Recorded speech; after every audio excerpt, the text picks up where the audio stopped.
그날 예배가 멈췄습니다. 수천 명이 앉은 예배당 한가운데서 담임 목사의 손끝이 한 사람을 향했습니다. 장로님, 주일 헌금 10,000원이 전부입니까?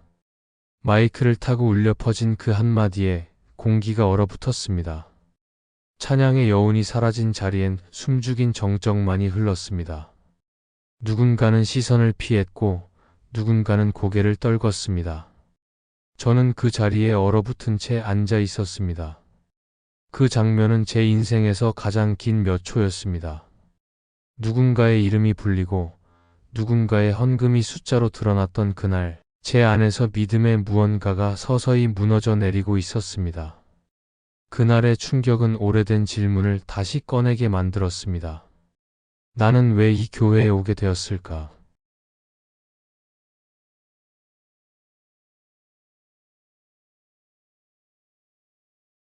10년 전이었습니다. 저는 낯선 도시로 이사 온 가장이었습니다. 익숙하던 삶의 터전을 정리하고 아이들의 학교와 아내의 직장까지 새로 맞춰야 했습니다. 모든 게 새로웠고 그만큼 두려웠습니다. 그 불안한 시절, 아내가 조심스레 한 말을 꺼냈습니다. 우리 가까운 교회라도 함께 다니면 좋겠어요. 그 말에 저는 잠시 망설였습니다. 오랜 세월 교회를 멀리하며 살아왔던 제게 신앙은 너무 낯설고 멀게 느껴졌기 때문입니다. 하지만 이 도시에서 의지할 수 있는 건 가족뿐이었습니다. 그들의 손을 놓을 수 없었습니다. 주일 아침 처음으로 가족과 함께 교회로 향했습니다. 갓 세워진 교회 건물은 거대했습니다. 주차장은 붐볐고 안내팀은 미소로 맞이했습니다. 유리문을 밀고 들어선 순간 제 시야를 가득 채운 건 화려한 조명과 찬양대의 합창이었습니다. 무대 위에는 젊고 카리스마 넘치는 목회자가 서 있었습니다. 그의 목소리는 힘이 있었고 말 한마디마다 박수가 터졌습니다. 아이들은 별처럼 반짝이는 무대를 바라보며 손뼉을 쳤고 아내의 눈가에는 오랜만에 미소가 번졌습니다. 저는 그 모습을 보며 안도했습니다. 이곳이라면 괜찮겠다. 그날 이후 저희 가정의 일요일은 늘 분주했습니다. 아이들은 어린이 예배를 좋아했고 아내는 새가족 반에서 은혜를 나누었습니다. 저 역시 예배 중 울컥하는 마음을 느낀 적도 있습니다. 내가 이렇게 변할 수도 있구나. 그건 놀라운 경험이었습니다. 교회는 점점 우리 가정의 중심이 되었고 새로운 친구가 생기고 사람들의 인사 속에 위로를 얻었습니다. 하지만 시간이 흐르자 마음 어딘가에 미세한 균열이 생기기 시작했습니다. 예배 때마다 느껴지던 은혜의 온도가 조금씩 식어갔습니다. 찬양은 여전히 뜨거웠지만 말씀은 이상하리만큼 가볍게 들렸습니다. 그 목사님의 설교는 늘 감동적이었지만 어느 순간부터는 사람들의 시선을 더 의식하는 듯 했습니다. 예배 후엔 카메라가 따라다녔고 교회 이름은 방송에 오르내렸습니다. 성도들은 그것을 자랑처럼 여겼습니다. 우리 목사님은 이제 TV에도 나와요. 그러나 제 마음은 이상하게 허전했습니다. 믿음의 무게가 점점 얇아지고 있었습니다. 그러던 어느 날 바로 그 사건이 일어났습니다.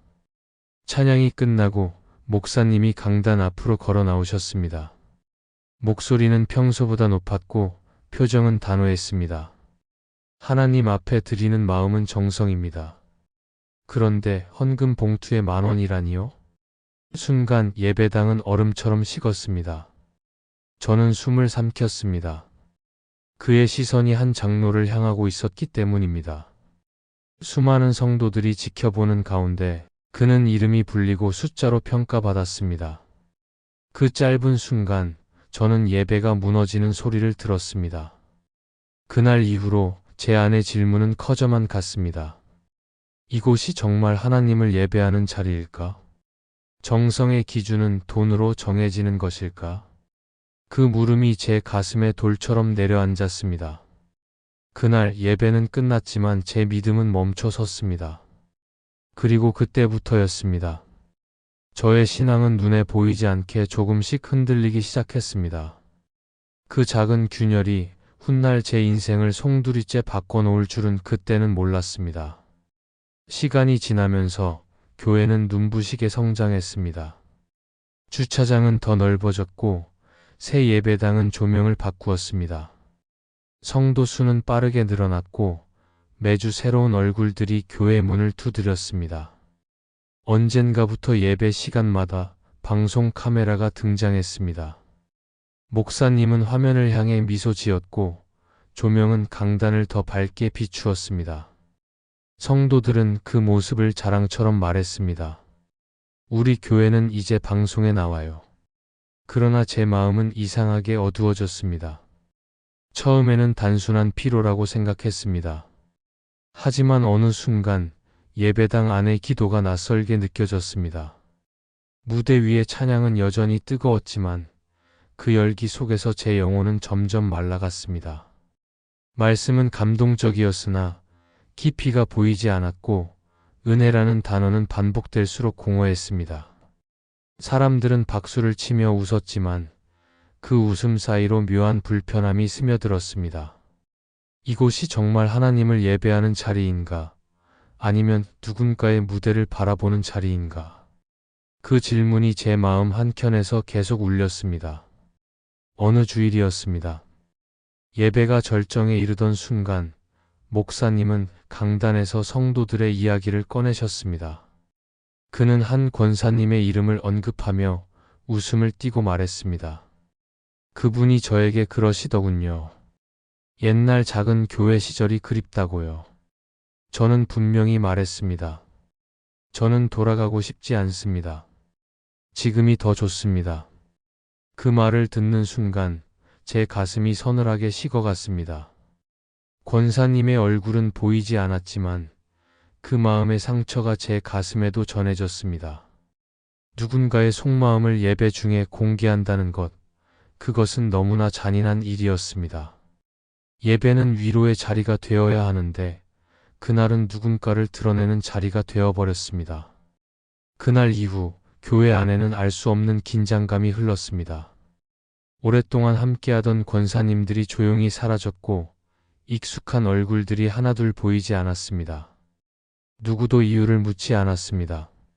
그저 더 나은 미래를 위해 떠난 사람들처럼 말없이 사라졌습니다.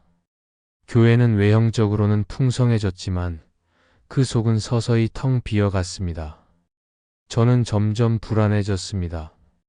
예배 때마다 마음이 무거워졌고 헌금 시간에는 긴장감이 흘렀습니다. 하나님께 드리는 예배가 아니라 사람의 눈을 의식하는 시간이 되어버린 듯 했습니다.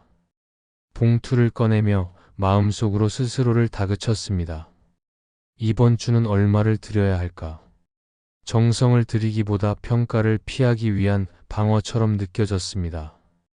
헌금은 예배의 일부였지만 이제는 시험의 자리가 되었습니다.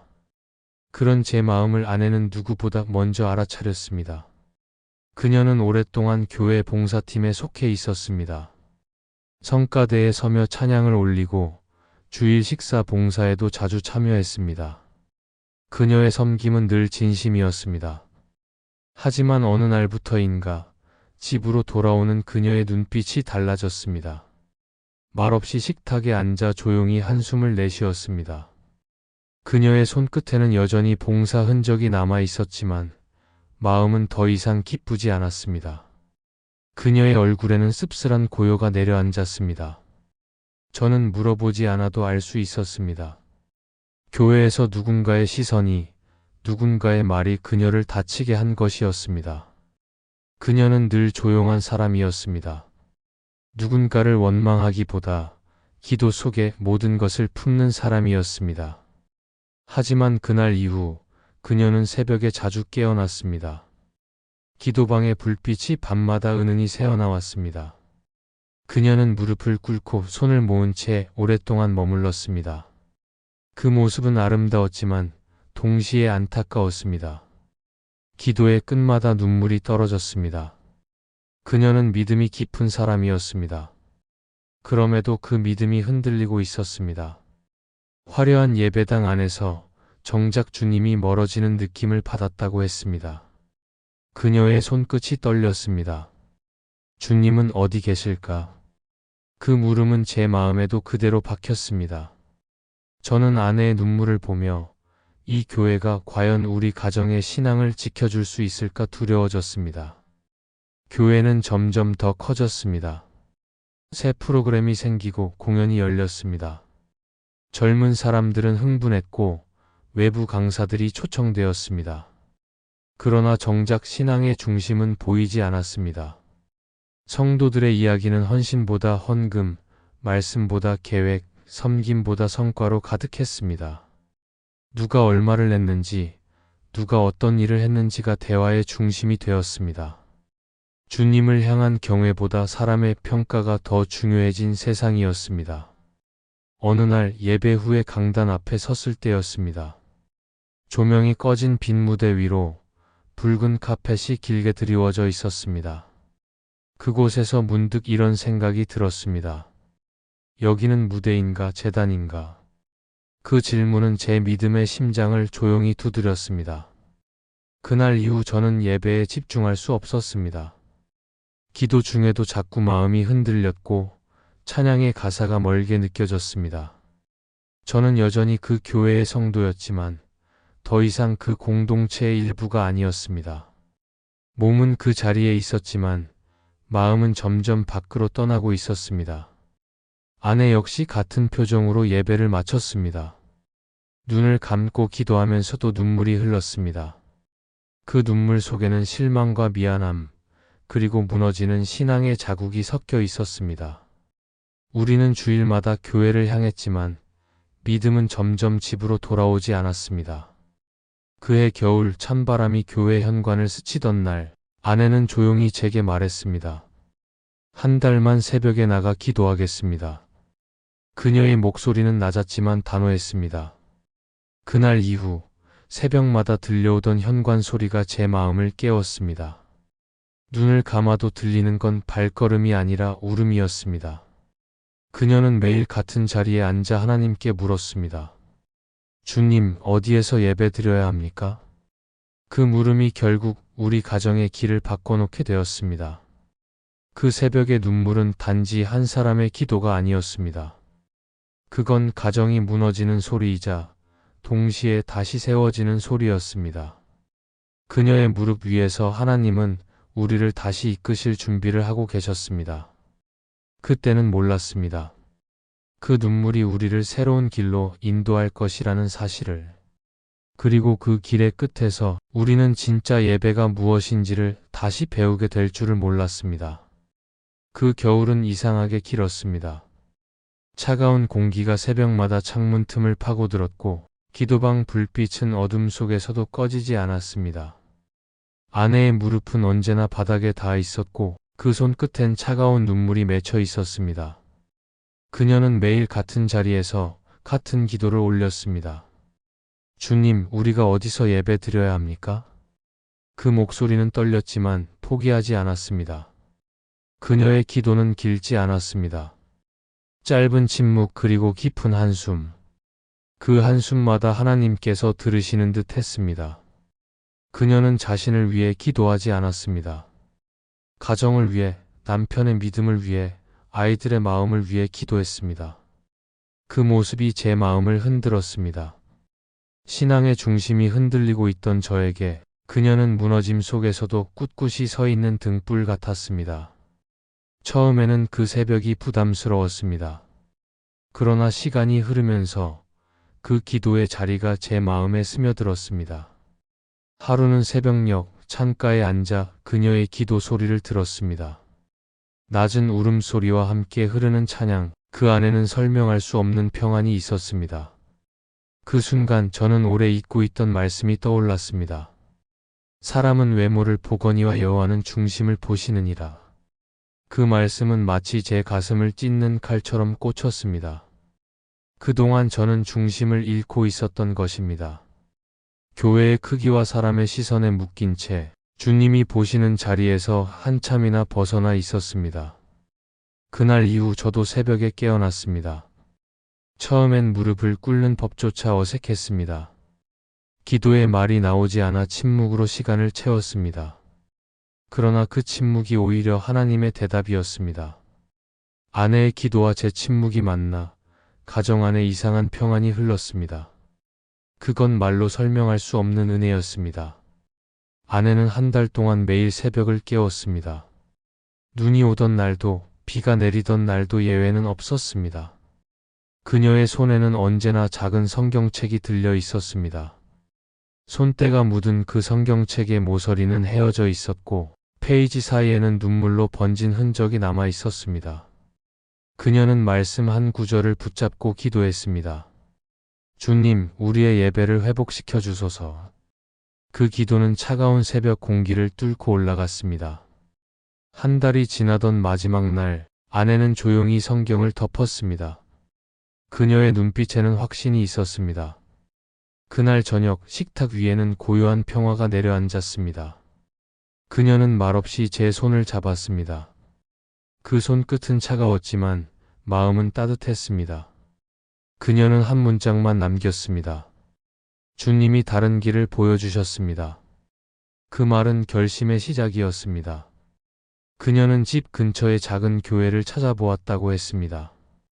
예배당은 크지 않지만 목사님의 인상이 부드럽고 따뜻하다고 했습니다.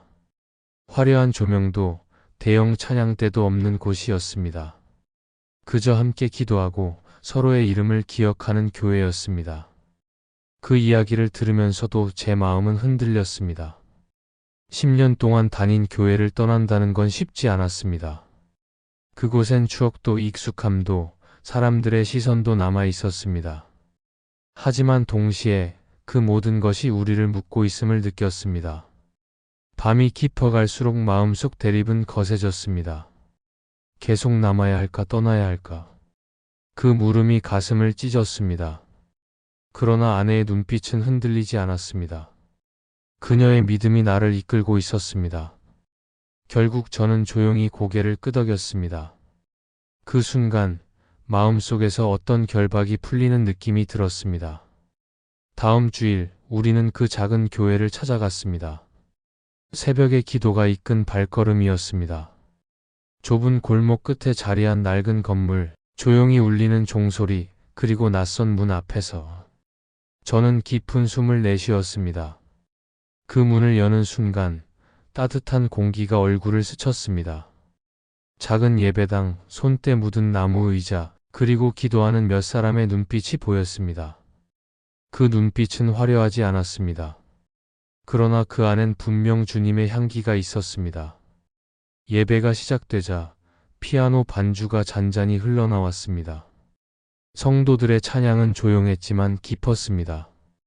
그날 저는 오랜만에 눈을 감고 진심으로 기도했습니다. 눈물이 흘렀습니다. 말로 표현할 수 없는 회복의 눈물이었습니다. 아내의 기도, 새벽의 눈물, 그리고 하나님의 응답이 모두 이 자리에서 하나가 되는 순간이었습니다. 예배가 끝난 뒤 목사님은 제게 다가와 미소 지었습니다. 그의 손이 제 어깨에 닿았습니다. 함께 예배해 주셔서 감사합니다. 그 한마디에 그동안 쌓여있던 돌덩이가 무너져 내렸습니다. 그날 저는 깨달았습니다. 예배는 사람이 평가하는 자리가 아니라 하나님 앞에서 마음을 드리는 자리라는 것을. 그날 이후로 우리 가정의 마음은 다시 살아나기 시작했습니다. 찬양 속에 눈물이 돌아왔고 식탁 위의 기도가 다시 따뜻해졌습니다. 새벽마다 흘렸던 눈물은 헛되지 않았습니다. 하나님은 침묵 속에서도 우리를 이끌고 계셨던 것입니다. 그 겨울의 끝에서 저는 비로소 깨달았습니다. 믿음이란 화려한 무대가 아니라 조용한 새벽의 무릎 위에서 자란다는 것을. 새 교회로 옮긴 첫 주일, 저는 이상하게 낯선 공기 속에서 묘한 평안을 느꼈습니다. 예배당은 크지 않았습니다. 높은 천장도 화려한 조명도 없었습니다. 하지만 문을 여는 순간 그 안에서 느껴지는 온기가 있었습니다. 오랜 나무 의자에는 손때가 남아 있었고 벽에는 오래된 찬송가 가사가 조용히 붙어 있었습니다. 예배 시작 전 목사님은 한 사람 한 사람의 이름을 불러 인사했습니다. 그 목소리는 따뜻했고 눈빛은 깊었습니다. 그 짧은 순간 저는 마음의 긴장이 풀리는 것을 느꼈습니다. 예배가 시작되자 피아노의 잔잔한 반주가 흘렀습니다. 몇 명의 성도들이 부르는 찬양은 작았지만 진심이 있었습니다. 그 소리는 사람의 기술이 아니라 마음의 울림이었습니다. 찬양대의 화려한 합창 대신 눈물 어린 한 사람의 목소리가 있었습니다. 그날 저는 눈을 감고 오랜만에 가슴 깊이 숨을 내쉬었습니다. 이곳이구나. 그 순간 알 수 없는 따뜻함이 온몸을 감쌌습니다. 하나님께서 우리 가정을 인도하신 이유가 조금은 느껴졌습니다. 설교는 짧았습니다. 목사님은 화려한 예화를 들지 않았습니다. 그저 조용히 성경을 펼치고 말씀을 읽었습니다. 사람이 무엇으로 힘든지 그대로 거두리라. 그 말씀 한 구절이 제 마음에 내려앉았습니다. 말씀이 길지 않아도 울림이 있었습니다. 그날 예배가 끝났을 때 저는 오랜만에 마음이 가벼워지는 것을 느꼈습니다. 그 무거웠던 질문, 예배는 무엇인가라는 물음이 조용히 사라졌습니다. 그날 이후로 우리 가족은 매주 그 교회에 나갔습니다. 아내는 여전도회의 일원이 되었고 아이들은 주일학교에서 새 친구를 만났습니다. 작은 교회였지만 웃음이 많았습니다. 사람들은 서로의 이름을 기억했고 누군가의 아픔은 모두의 기도 제목이 되었습니다.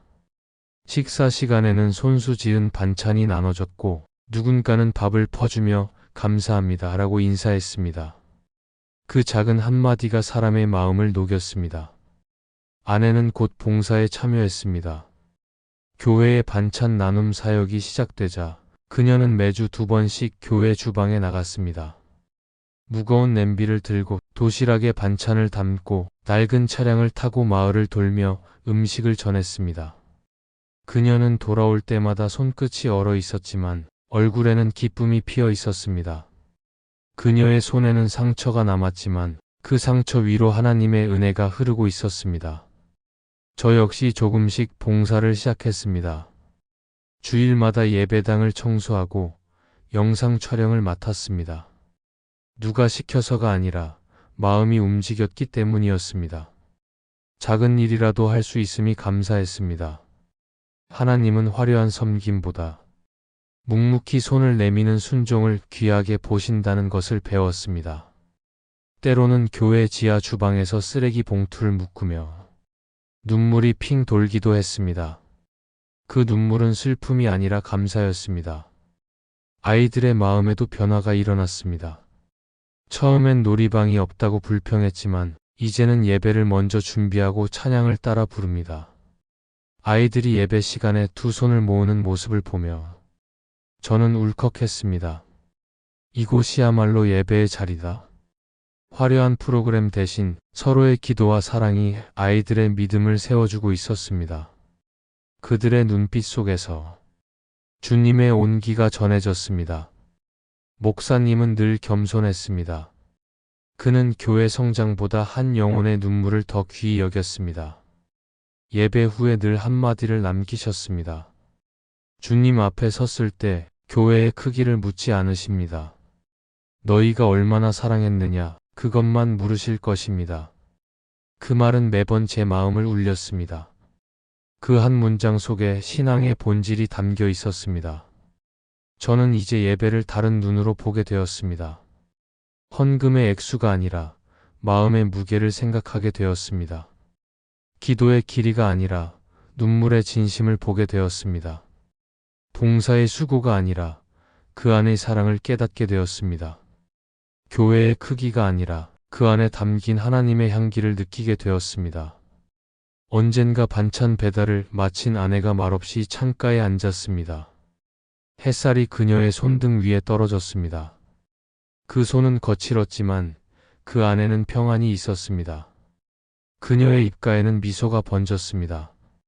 그 미소는 오랜 눈물 끝에 찾아온 하나님의 선물이었습니다. 그날 저는 깨달았습니다. 우리가 떠나온 길은 상처였지만 이곳에서 만난 길은 회복이었습니다. 새 교회는 여전히 작습니다. 하지만 그 안에는 거대한 사랑과 살아있는 신앙이 있습니다. 이곳에서 저는 다시 믿음을 배웠습니다. 주님을 믿는다는 것은 눈에 보이는 부흥을 좇는 것이 아니라 하루하루의 섬김 속에서 주님을 닮아가는 일임을 알았습니다. 그리고 그 길의 끝에 진짜 예배가 기다리고 있음을 알았습니다. 시간이 흘렀습니다. 이제는 그날의 상처가 조금씩 아물었습니다. 대형 교회에서 들었던 그 한마디, 헌금 10,000원이 전부입니까? 그 소리가 여전히 마음 한구석에 남아있지만 이제는 그 말보다 더 큰 음성이 제 안에 울립니다. 나는 내 중심을 본다. 그 주님의 음성이 제 삶을 바꾸어 놓았습니다. 이제 저는 주일마다 조용히 예배당 문을 엽니다. 나무 의자에 앉아 눈을 감으면 화려한 조명 대신 햇살이 들어옵니다. 피아노의 단조로운 선율이 들리고 누군가의 낮은 기도 소리가 이어집니다. 그 속에서 저는 하나님의 숨결을 느낍니다. 이곳에는 경쟁도 비교도 없습니다. 그저 주님 앞에 마음을 드리는 사람들만 있습니다. 예배 중 헌금 시간이 다가오면 저는 더 이상 손이 떨리지 않습니다. 봉투에 얼마를 넣는지가 아니라 그 안에 담긴 제 마음이 중요하다는 것을 알기 때문입니다. 주님은 과부의 2렙돈을 귀히 보셨습니다. 많이 가진 자의 헌금이 아니라 가난하지만 전심으로 드린 정성을 기뻐하셨습니다. 그 진리를 깨닫는데 10년이 걸렸습니다. 이제 저는 헌금을 드릴 때마다 이렇게 속삭입니다. 주님, 제 마음을 받으소서. 그 말이 제 삶의 고백이 되었습니다. 돈으로는 계산할 수 없는 감사, 눈물로 쌓은 믿음, 그것이 헌금의 본질임을 배웠습니다. 아내 역시 변했습니다. 그녀의 손은 여전히 분주하지만 그 손끝엔 평안이 있습니다. 이웃에게 음식을 나누며 성도들의 이름을 마음에 새기며 그녀는 매 순간 하나님을 예배하고 있습니다. 주방에서 국을 젓는 손길조차 이제는 찬양이 되었습니다. 그녀는 말하지 않아도 압니다. 하나님이 이곳에 계시다. 그 확신이 우리 가정을 지탱하고 있습니다. 아이들도 자라났습니다. 그들은 믿음을 일상처럼 배우고 있습니다. 화려한 공연 대신 함께 기도하고 함께 웃는 공동체 속에서 하나님의 사랑을 익혀가고 있습니다.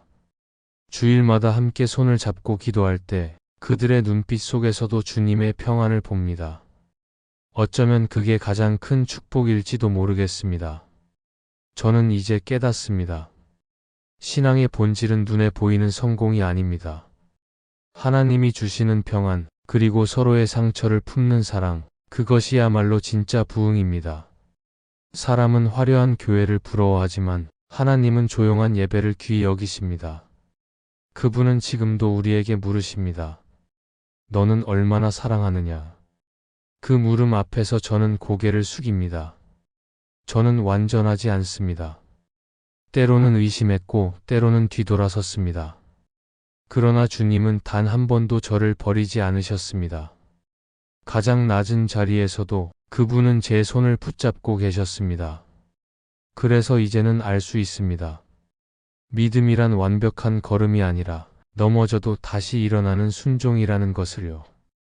이제 저는 다짐합니다. 화려한 곳이 아니라 주님이 계신 그 자리를 택하겠습니다.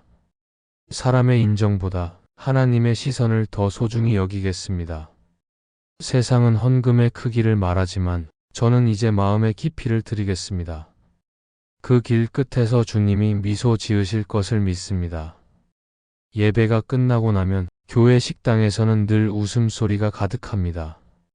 서로의 안부를 묻고 함께 식탁을 나누며 집사님, 오늘 말씀 참 은혜로웠어요. 그 말 한마디에 하루의 피로가 녹습니다. 그 작은 대화 속에서 하나님이 일하십니다. 예배는 강단에서만 드려지는 것이 아니라 이런 일상의 순간에도 계속되고 있습니다. 저는 오늘도 하나님께 감사드립니다. 상처를 통하여 믿음을 배우게 하시고 눈물 속에서 은혜를 보게 하신 주님께 감사합니다. 이제는 알겠습니다. 진짜 예배란 눈물로 드린 사랑이며 진짜 헌신이란 주님 앞에 마음을 내려놓는 것임을. 주님, 저를 잊지 않으신 은혜에 감사합니다. 이제 저는 더 이상 크기를 따지지 않겠습니다. 주님이 기뻐하시는 마음으로 예배하겠습니다. 그리고 그 길 위에서 평생 주님의 사람으로 서 있겠습니다. 사랑하는 성도님들, 여러분은 어떠신가요? 혹시 교회 안에서 상처를 받으셨나요? 혹은 헌금과 봉사 앞에서 마음이 무너졌던 순간이 있으셨나요? 그렇다면 오늘 이 이야기가 여러분의 위로가 되길 바랍니다. 주님은 여러분의 중심을 보십니다. 작은 정성, 눈물 한 방울도 결코 헛되지 않습니다. 여러분의 마음을 댓글로 나눠주세요. 그 고백이 누군가에게는 큰 위로가 될 것입니다. 이 영상이 마음에 닿았다면 구독과 좋아요, 그리고 공유로 함께 은혜를 나눠주세요. 여러분의 한 번의 클릭이 또 다른 누군가의 신앙을 일으키는 기적이 됩니다. 주님의 평강이 여러분의 가정 위에 늘 함께 하시길 축복합니다.